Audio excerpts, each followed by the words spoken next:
Alam mo yon, yung pag nagtatrabaho ka, limited lang yung income mo or yung potential mo Pero kapag nag-business ka, namamaximize mo talaga yung skills mo, yung income potential mo. As long as meron ka ng knowledge at saka skills, kahit anumang challenge dumating sa'yo, makakapagsimula ka pa rin ng panibago.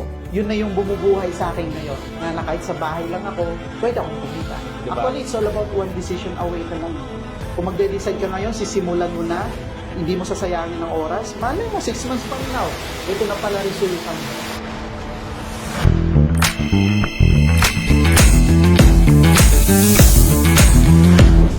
Good afternoon and good evening sa ating mga viewers and listener dyan kung ikaw ay nasa Pilipinas, kahit nasa ibang bansa. Welcome sa ating first episode ng ating podcast dito sa ating company, which is Chantal Drop Shipping. So ano ba yung aabangan natin sa episode na ito?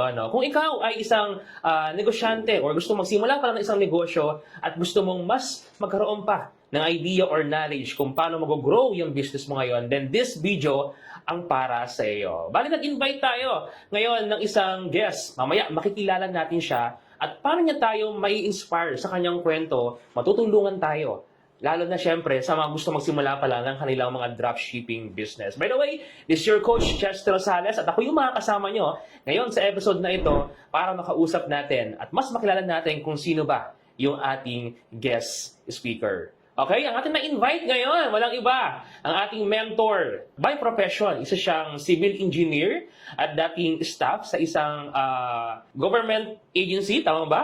Intellectual Property Office or yung IPO. Walang iba, si Mentor Nef Orcasitas. Sir Nef, pwede bang ipakilala mo sa amin kung sino ka as a Nef? By the way, good morning sa lahat ng mga viewers natin. Lalo dito kay Coach Chester. Thank you sa pag-invite sa akin dito. So, by the way, my name is Nef Orcasitas. So, isa akong civil engineer and then by profession. And then before nagtrabaho din ako sa government, sa IPO.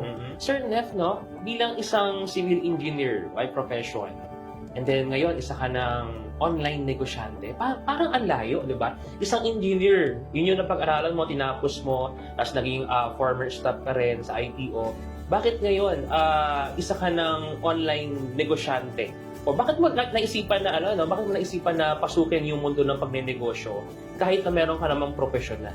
So, paano ako napunta sa online marketing? So, actually, in reality kasi, sobrang hirap talaga ngayon maghanap ng trabaho. And then, lumuwas ako ng Manila, 2010, and then, napunta ako sa Intellectual Property Office. And then, habang nagtatrabaho ko doon, ilang taon din, na-realize ko na paikot-ikot yung buhay doon. Hanggang sa inaral ko yung online marketing. Though hindi talaga ako marunong mag-computer that time, hanggang sa nakuha ko yung diskarte at doon na nagsimulang lahat. Doon na ako nagbabuy and sell ng mga products na binibenta ko online. Oo, kasi kung iisipin, galing ka sa probinsya. Yes. Tapos nakipagsapalaran ka sa Manila para pumasok bilang isang empleyado. Yes. Pero nakita mo na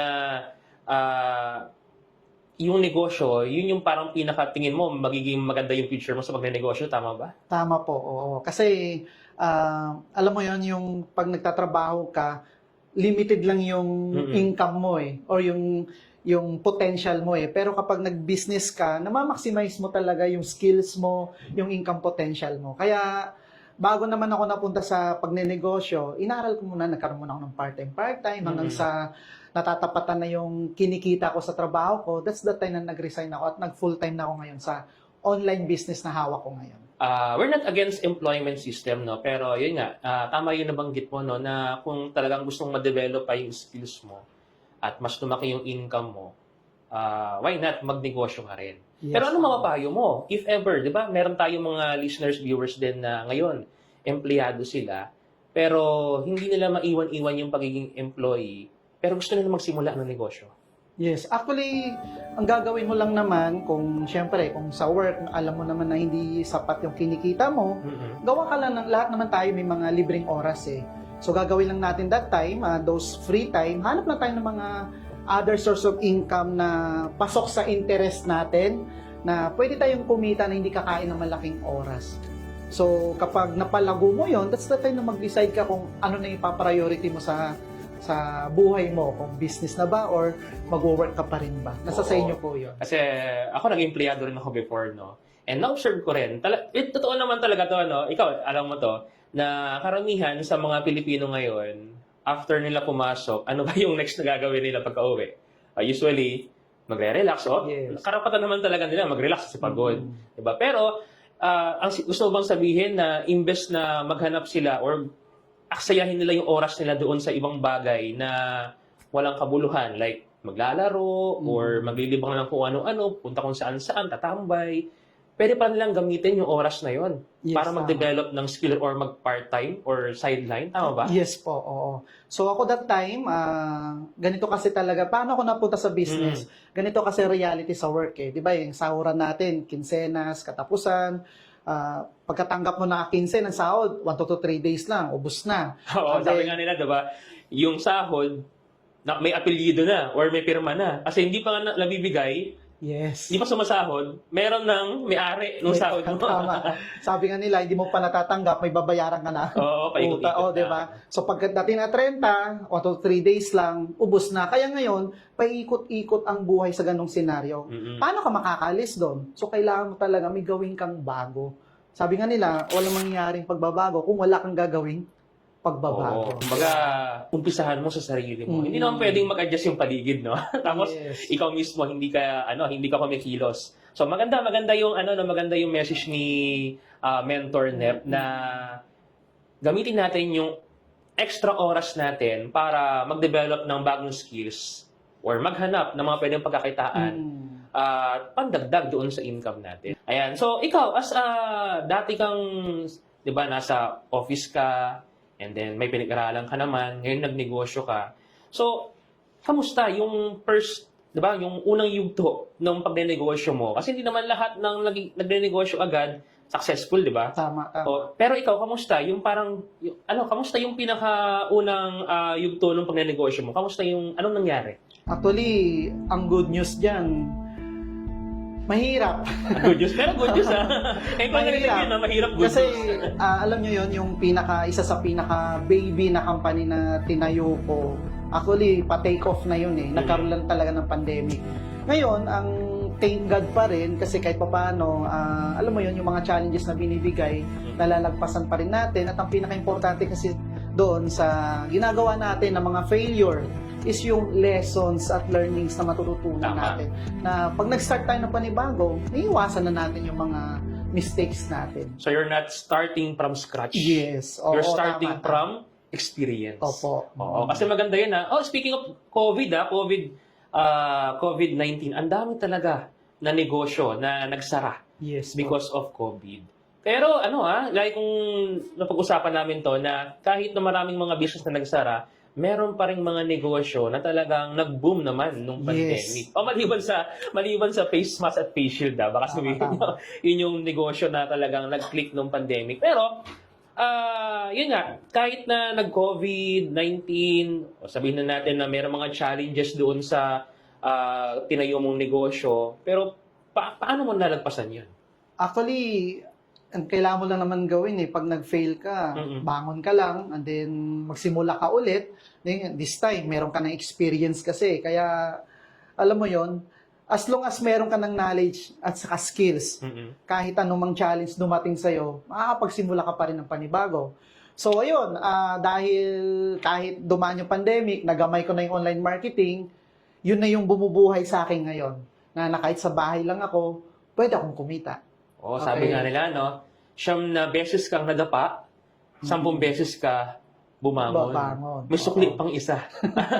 So, kahit yun naman yung mahalaga dun na kahit na nagkaroon tayo na minsan nag-fail tayo sa isang bagay, ang ikukwento mo kasi dun kung paano ka bumangon. Yes, tama. Diba? Ang pangit ng success kapag hindi ka nagkamali. Tama. Kung perfect ka agad, diba? So, sa mga success story kasi yung pinaka hinahangaan hindi yung success story mismo na ano yung na-achieve mo Yes. Pero kung paano mo yun nakuha, Behind diba? the scene. Behind the scene din. Na dati kang ganito, naging ganito ka na. Pero yung pinanganak ng mayaman, tapos yumaman ka, parang hindi nakaka-inspire Tama? Pero yung pinanganak ng ganito, lumaki sa ganito, pero ngayon eto ka na. Di ba? Yun yung nakaka-inspire. Kaya yung mga failures pala na yan, kailangan hindi mo ikahiya, no? Yan yung magiging inspirasyon din ng mga bagong magnenegosyo na Yes, kahit tama. maranasan nila yon is baunin nila as lesson din. Kapag bumangon sila ulit, ibang ikaw na yung makikita ng mga tao. Yes, tama. Magandang ganda, ang ganda. So, ngayon,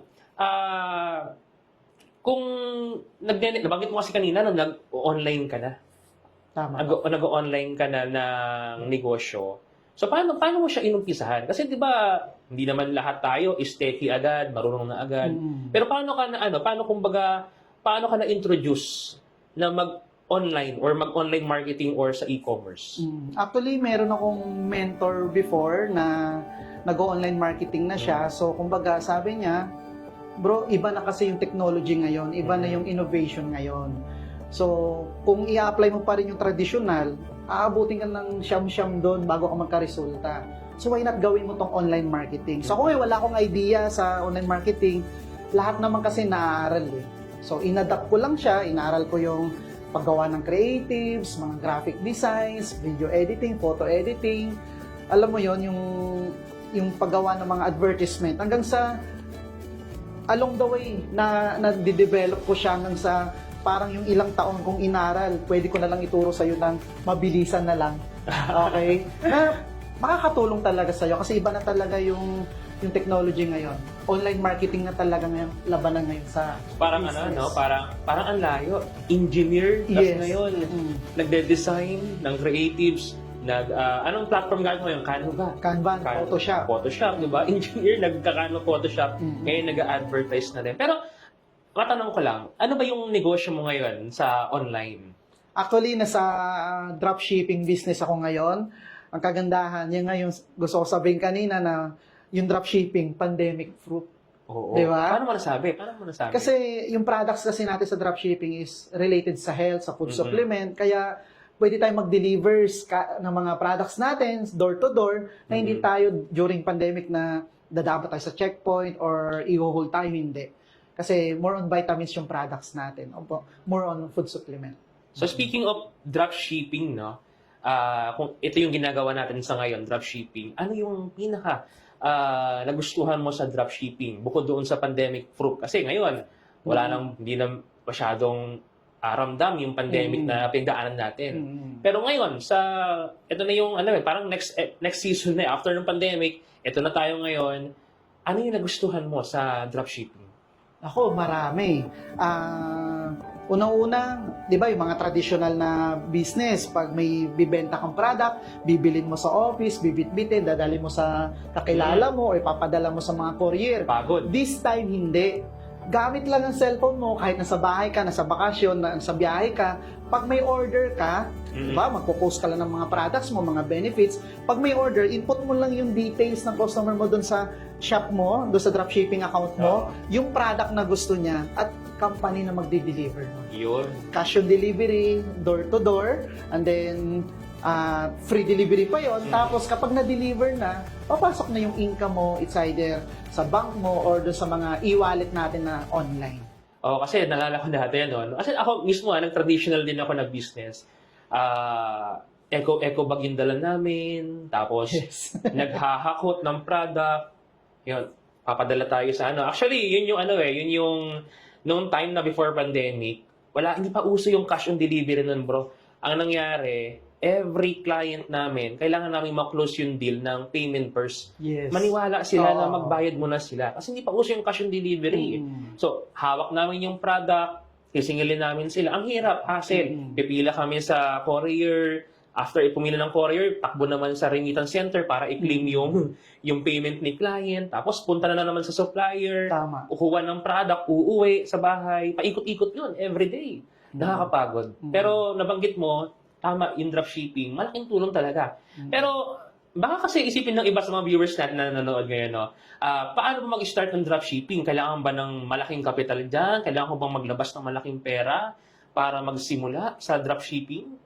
Actually, sa dropshipping na meron tayo ngayon, pwede ka mag-start na wala kang ilalabas na puhunan. Totoo yun, Walang... Yes, meron. And then, kung gusto mo medyo malaki yung profit mo talaga, meron tayong mga packages naman talaga na minimal lang yung ilalabas mong puhunan. Actually, mas mahal pa yung cellphone mo. Parang guilty ako dun, Ano ba tong cellphone na to? Baka naman, ayan. Di ba? Oo. Tama yun, no? Laging yung mga tao kasi ngayon, kapag gastos ka, kapag negosyo, ang pinag-uusapan, parang ang iniisip nila, ang laki ng puhunan. Yes, tama. Pero yung mga gamit pala nila, cellphone, sapatos, mga bag, minsan kahit mahal Tama. okay lang Mm-mm. 'Di ba? Kasi ang iniisip nila, uy, nagagamit ko naman. Pero ang tanong, kumikita ba yung mga bagay na nabili mo? Mm-mm. O magpo-produce ba yan ng income sa'yo or another gastos o bayarin lang yan? Mm-mm. Pero sa negosyo, yung amount na ilalabas nila, kung manganganak naman ito ng another income ulit, unlimited tuloy-tuloy, o baka ito pa yung maging dahilan para makabili ka na nung gamit Yes. na gusto mo. Yung mga gusto nila. Pero kasi yun yung hindi naman ako against doon sa mindset na gano'n, no? Kasi kanya-kanyang preference naman yan, no? Kanya-kanyang kaisipan. Mm-mm. Pero anong may papayo mo doon sa mga taong gano'n? Yung tipong pag sa gastos, sige lang, may party, may celebration, sige lang, ipangungutang pa nila. Mm-mm. Para lang may panghanda o may pangregalo or para lang maipakita doon sa mga kakilala, no? Uy, may nakaganito na siya, may bagong ganito. 'Di ba? Pero after naman nun, after nung pangyayari na 'yon, sa kwarto niya nagmumukmo kasi ang dami niya na palang mga bayarin. Anong pwede mo maipayo sa kanila? Yun nga, sabi mo, Coach Chester, na kanya-kanyang perspective yan or kaisipan. Siguro, may papayo ko lang is, alamin natin kung ano yung priority talaga natin. And then, kung pwede natin i-set aside muna yung mga bagay na gusto natin mangyari sa buhay, unahin mo muna natin yung kung paano makapagpasok ng income. Oo, pasok. And then, once na nakapag-generate na yon, saka natin isa-isahin bilhin yung mga gusto natin. Para Kasi may tinatawag na delayed gratification, di ba? yes, tama. So, kailangan natin magtiis lang doon. Pero, pang long term naman yon, di ba? Hindi puro palabas, dapat may papasok din. Ayan. So, sakto-sakto, if they decide na mag-start ng dropshipping, kahit na limited lang yung puhunan nila, pasok pala yung dropshipping para sa kanila. 'Di ba? So, ang ganda nung napag-usapan natin kasi talagang makikinabang yung mga tao, especially doon sa mga naghahanap ng negosyo. Ito yung magandang simula para sa mga tao na maghanap ng pagkakakitaan. Malay nyo, bago matapos yung taon, 'di ba? Nag-grow na agad tayo or meron yung baka malagpasan pa nga Kung sumasahod ka ng 20,000 or ng minimum sa isang buwan. So, kung unti-untiin natin, after 12 months, baka yung negosyo mo, mas malaki na yung kinikita mo kaysa doon sa kaya ng sinasahod kapatan. mo. Yes. Di ba? Kaya, ano ba puhunan? Kasi sabi nung iba, napakinggan ko nga nakaraan, sa sales, ang pinakapuhunan lang nila ay laway. Ngayon, kapag walang bumili, naubusan ka ng puhunan, inom ka lang ulit ng tubig, may puhunan ka ulit, laway ulit, no? Yes. Nabanggit mo kanina, they can start sa dropshipping kahit na walang kapital, 'di ba? So ano lang yung parang pinakagagawin lang nila? Wala akong kapital sa produkto kasi dropshipping ito. Company na yung bahala. Ano lang yung pinakagagawin nila? So, dito sa dropshipping na ginagawa natin, meron po tayong tinatawag na affiliate. Okay? So, magre-register ka lang bilang affiliate. Tapos, lahat ng products na meron tayo doon sa dropshipping natin, pwede nilang i-advertise yan sa any social media account nila. And then, kapag may order, hindi na nila kailangan pumunta ng office, input lang nila yung orders doon sa dropshipping account nila at company na magde-deliver. At once delivered na, papasok na yung income sa kanila. So parang parang nangyari, nag-market lang sila, then the rest, automated na. Kumbaga, yung system na ng company yung gagana at makukuha mo na lang yung pinaka-intuition. Yes, products, logistics, company na gagawa nun. Oo. Nabanggit mo yung social media. Sa social media sila mag-advertise or mag-market ng product. Pero para sa yung MentorNet, ano ba yung tulong? Kasi ngayon, di ba, usong-uso na social media. Ang kaibahan lang sa iba, yung social media, ginagamit lang nila for entertainment, pampalipas ng oras, post dito, post doon, comment dito, comment doon. Pero sa mga nagnenegosyo, anong tulong ng social media? napakalaking tulong guys ng social media sa kahit anumang business. Kasi ngayon kung mapapansin mo, halos lahat ng tao ngayon may hawak ng cellphone. Lagi nga binibiro natin sa training natin na kapag ang asawa na iwan sa bahay, hindi na babalikan, pero pag cellphone na iwan, babalikan. Babalikan. Kaya napakaganda. Bakit? Halos lahat ngayon ng tao nakaglue na yung mata sa cellphone lalo na sa mga social media. Kaya kung mapapansin mo, tinitake advantage ngayon ng mga advertiser na mag-market doon sa mga social media platform na yon. And then, kapag nakita nila yung ads mo, doon na nagkakaroon ng sales yung mga nagka-ads doon o nagbebenta. Saka at the same time, ang kagandahan sa social media, tinutulungan mismo tayo ng platform na maipakita nationwide kung ano yung product na ino-offer natin sa market. 'Di ba? So kung gagawin kasi natin mag-isa 'yon, hindi natin kakayanin. 'Di ba? So napakalaki ng tulong ng social media. So kung wala yung social media, wala akong kayo sa online business na meron tayo ngayon. So, talagang napakaganda, no, na hindi kumbaga, yung social media kasi, pwede mo siyang gamitin as libangan. Wala nang masama doon. Yes, tama. Pero, ang tanong kasi, hanggang kailan kapapayag na ikaw yung pinagkakakitaan sa social media? Yes. Kasi sabi mo, di ba, kasamantalahin ng mga advertiser na dumadami yung users ng social media para kumita sila. Kaya ang question, hanggang kailan kapapayag na ikaw yung pinagkakakitaan? Why not this time, using social media, ikaw naman dapat yung kumita? Tama, no? Ang ganda ng pagkakapaliwanag na malaking tulong pala sa negosyo yung pagkakaroon din ng social media. Kaya kung sakali, di ba, na may mga tao ngayon na nanonood dito sa ating episode na ito, at naghahanap sila ng mga pwedeng pagkakitaan, pwede nilang i-consider yung Chantal dropshipping business. Kasi number one, hindi mo kailangan ng sobrang laking kapital. At the same time, yung time, hindi lahat ikaw yung gagawa. Tama. Focus ka na lang sa marketing, and then the rest, sa inventory, sa logistic, company na yung bahala. Kaya ngayon, may tanong ako sa iyo, Coach Ted, before tayo matapos. Ito, medyo personal na to, no? Pero gusto kong marinig kasi yung sagot mo. Sabi rito, kung magsisimula ka ulit sa pagnenegosyo, kasi alam mo ngayon, successful ka na sa business natin, no? Pero kung magkakaroon ng isang chance na magsisimula ka ulit sa pagnenegosyo, anong negosyo yung pipiliin mo? Ako, actually, personally, honestly, dropshipping. Dropshipping Oo. pa rin. Kasi, yung nga, may traditional business ako ngayon, masakit sa ulo. Minsan, Sige, share mo nga yun, ang sakit sa ulo na yan. alam mo yon yung tipong papasok ka, tapos yung ibang empleyado mo hindi papasok. So, kumbaga, mag-isa ka na lang nag-ooperate, alam mo yun, mula sa inventory, sa business permit, sa renta, ang daming proseso. Unlike kasi sa dropshipping, focus mo lang marketing. Create ka lang ng magandang advertisement, ads mo lang sa Facebook, sasagot ka lang ng inquiry. Kukunin mo lang yung details niya, include mo lang sa Benta dropshipping. na agad. Company na bahala mag-deliver, no? So, ngayon, gamit lang yung cellphone mo, nasa bakasyon ka man, nasa ibang bansa ka man. Basta may internet. Yes. 'Di ba? Pwede mo na magawa yung business. Kaya nung una, di ko rin naiintindihan yon. Pero may ganun palang negosyo na ganun kadali.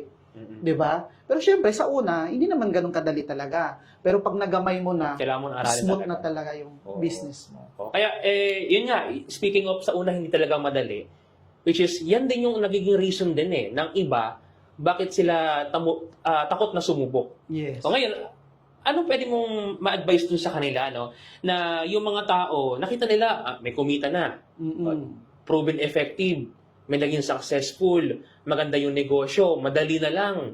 Pero takot pa rin sila. Takot pa rin sila na mag-take ng action, yung first step nila na, sige, pag-isipan ko muna. Kasi nag-iisip ako, paano kung malugi? Paano kung hindi ako makabenta? Paano kung wala akong customer? What if ganito? What if ganyan? Ang daming naglalaro sa isip nila ng mga pero. Ano yung pwede mo ma-advise sa kanila? Kasi yung takot nandoon nila, lalo na kung walang experience, ano pwede mo mapayo sa kanila? Siguro malaking factor din yung baliktarin natin yung what if na yon. What if kung nagsimula ka ngayon? What if kung kumita ka? What if kung napalago mo? It's all about mindset eh. Pero kung puro negative yung sasabihin sa sarili mo, magiging negative yung resulta. So dito sa dropshipping natin, hindi mo naman kakapain itong mag-isa. Nandito kami, si Coach Chester, ako, yung mga ibang trainers natin dito, tuturuan namin kayo kung paano gagawin yung business. Ang kailangan mo lang mag-decide. Yes. Diba? Actually, it's all about one decision away ka lang eh. Kung magde-decide ka ngayon, sisimulan mo na, hindi mo sasayangin ng oras, malay mo 6 months from now, ito na pala resulta mo. Di ba? Pero sabi nga nila, no, you don't need to be great to start. Yes, oo. You need to start to be great. Hindi mo kailangan maging magaling para magsimula. Hihintayin mo munang gumaling ka bago mo simulan. Hindi. Yes. Simulan mo na ngayon kasi along the way, gagaling ka na. Yes. At yung experience mo kasi na yun yung magiging factor para maging successful di ba? Mm-hmm. Kaysa naman sa kakaisip mo na dapat aralin ko muna, dapat ganito na muna, dapat ganito. Sa kakahintay mo ng perfect time, hindi ka na nakapagsimula. Mm-hmm. Tama? So, sabi nga nila, no, ang pinaka best time ng pagsisimula ay 10 years ago. Tama. Then ang second best time is ngayon. Napakaganda Tama. na. Okay, kaya kung takot ka magsimula, normal matakot. Yes. Normal matakot kasi wala kang experience, wala kang alam doon sa papasukin mo. So, kailangan dapat maging mabusisi ka, aralin mo kung hindi ba yan scam, di ba? Pwede kang magpaturo, mag-research ka, then, mag-yes ka na agad. Kasi kung paano, lahat naman yan, andito na Kumbaga, yung tanong mo ngayon, tinanong na yan 6 years ago. Tama. So, ibig sabihin, yung sagot, 6 years ago, meron na rin. Yes. Di ba? Aaralin mo na lang, aalamin mo na lang. Ayan. So, ngayon, last question, Coach Len, before tayo magpaalam sa ating mga viewers ngayon, no?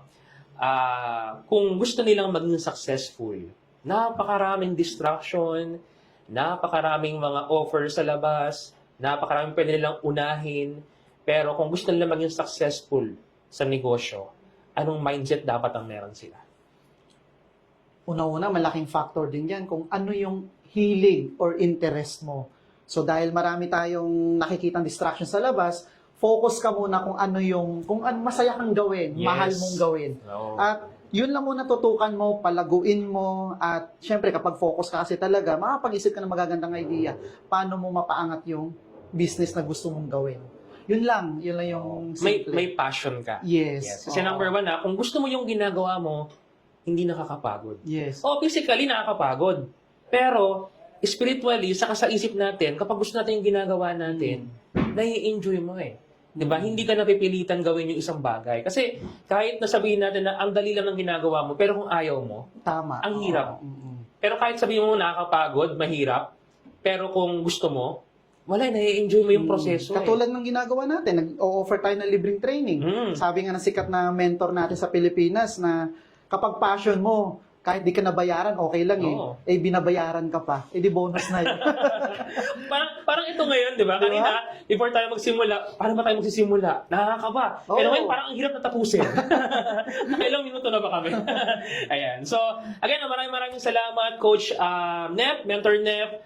Talagang nakinabang kami sa mga na-advise mo sa amin. And nakakatuwa, no, kahit ako natuto ako na isang professional, pero ngayon nagne-negosyo, meron kang food business, nagtayo ka ng before ng sarili mong company, pero hindi mo sinukuan yung online business. Kasi nakikita mo na after 2 years, 3 years, yung social media is napakalaking bagay nito para sa isang negosyo. So, again guys, sa mga viewers natin, sa mga listeners natin, mga followers natin, itong episode natin guys is malaking tulong para sa mga taong gustong magsimula ng kanilang sariling Chantal dropshipping business. And then malay mo, ikaw na yung susunod na makakasama namin sa aming podcast at ikukwento mo naman sa amin kung paano ka natulungan ni Chantal at ano yung nagustuhan mo sa dropshipping. Again, this is your Coach Chester Rosales. Magkita-kita ulit tayo sa next episode natin. Follow ka po. Mag-comment ka ngayon sa ibaba. Then, next time, babatiin namin lahat ng mga magpo-comment dito sa aming video. At malay mo, ikaw na yung next na makakasama namin dito.